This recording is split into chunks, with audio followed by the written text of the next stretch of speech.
let's discuss the new topic, that is algorithm, which is the very important for 1 mark. Algorithm is a plan or design to solve any given problem by using step by step process. So whatever the plan is there or whatever the design we want to make, we use some algorithms. So algorithm is nothing but it is a step by step process. For example, if you see step 1, step 2 and up to the step n, we can write as many as steps we want, but the plan or the design or the matter will be very efficient when we use the steps. So it is a step by step process. Algorithm is a step by step process. For example, if we want to make a cup of coffee, first we have to switch on the stove, then we have to take it boil and add milk, add coffee powder, then add sugar, and we have to boil it for 5 minutes. Then we have to pour it into a cup, then we have to switch off the stove. So this is a process. We are making the cup of coffee, process of making coffee as a step by step. So this we can, when we represent in the steps form, so this is called as the algorithm. So nothing but algorithm, nothing but it is a step by step process. Let's see some of the characteristics of an algorithm. Here we have 5 algorithms, whereas the first one is algorithm should take 0 or more number of inputs. So it can take the 0 inputs, or more than that it can take the inputs. Then the second one is algorithm should give 1 or more inputs. It should take more inputs. It can take 0 and more inputs, and while it is giving back, it can give 1 or more outputs. Then the third one is algorithm should be effective. So it should be efficient and effective, and the user can understand it easily. And algorithm should take only finite number of steps. So we cannot give the n number of steps, and that algorithm should take only the finite. Either, for example, step 1 to step 10, it means total 10 number of steps or 15 number of steps. So it should be in a finite one. Then the final one is algorithm should be unambiguous. So these are the 5 steps, 5 characteristics of an algorithm. Let's try to make an algorithm. So you write an algorithm to take 3 numbers from the user and find out average of given 3 numbers, then display the result. So from the user we have to take any 3 numbers and we have to find out the average of these 3 numbers. Then at last we have to display the result. So for that we have to write an algorithm. Just we make the steps. Step 1 take 3 numbers and average, that for example if we take a, b, c as a variable, as a numbers, then its average will be a plus b plus c divided by 3. So that will be the average. At last that result we have to print it. So for the previous question, the steps, first one is begin. First we have to begin it. Then the step 2 is we have to declare a, b, c and avg. Avg nothing but it is an average. So at last we have to get the average of these 3 numbers. So for that we are storing that average in avg. So step 3 is we have to read the values of a, b, c. From the input, the user is giving the input. It's nothing but first we have to declare the variables, then user has to give the inputs.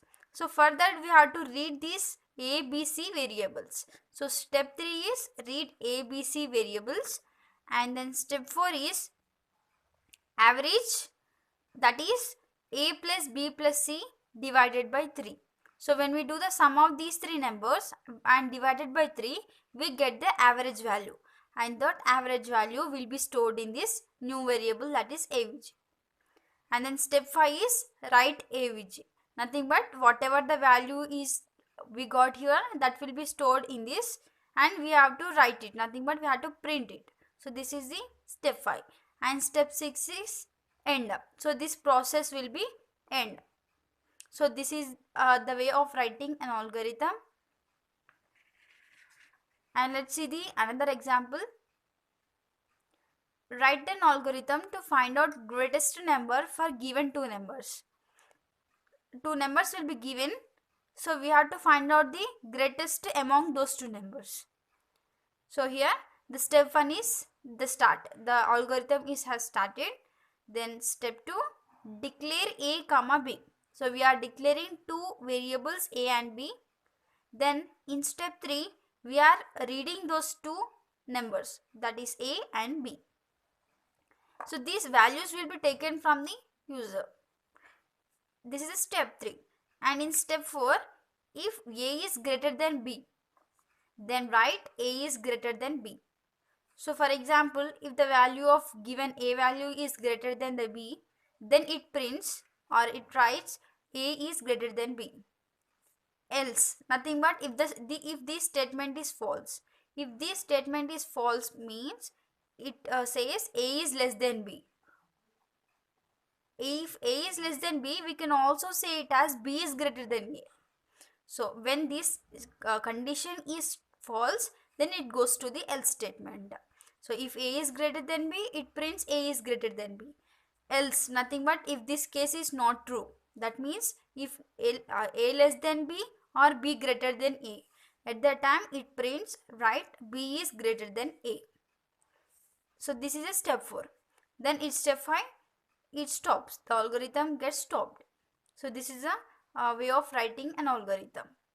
So from this we can find out the greatest number. So this is a way of representing an algorithm. So it is a step-by-step process in which the user can understand it easily. So here the examples for the division and the modulo division. Let's look here.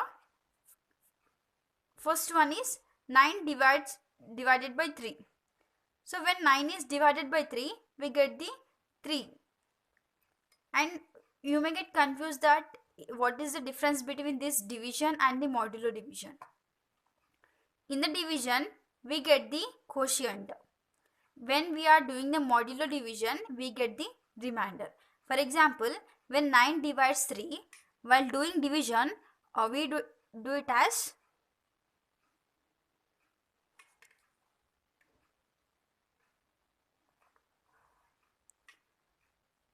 9 is divided by 3. So it goes with the table or 3 table. So 3 3s are 9. So 9 minus 9 is 0. So when we are talking about the division, it takes the quotient value. So this is a dividend, this is a divisor, this is a quotient, and this is a remainder. So when we divide 9 divided by 3, it takes the quotient value. When 9 modulo division by 3, then we get the remainder. So this is the difference between the division and the modulo division. So division is like a forward slash, and this modulo division, it is like a percentile. So in this it gives the quotient value, and in this it gives the remainder value. For example, if we see 4 divided by 2, so 2 2s are 4. So this 2 is the we get output when we divide 4 with 2. But whereas 4 is modulo division, means modulo 2, which gives the remainder, which is a 0. Similarly, 24 percentile 5, nothing but 24 modulo division to the 5. So we get the remainder as 4. Then 47 modulo division 8, so which gets the 7. So then 72 percentile, nothing but modulo division to the 11. So 11 6 are 66. But the remainder but the remaining is 72 minus 66 is 6. So we get the 6 here. So which modulo division, nothing but it gives the remainder value, whereas division nothing but it gives the quotient value. So this is the difference between the division and the modulo division. And we have seen the algorithm representation. It is an algorithm, nothing but it is a step-by-step process which user can understand it easily.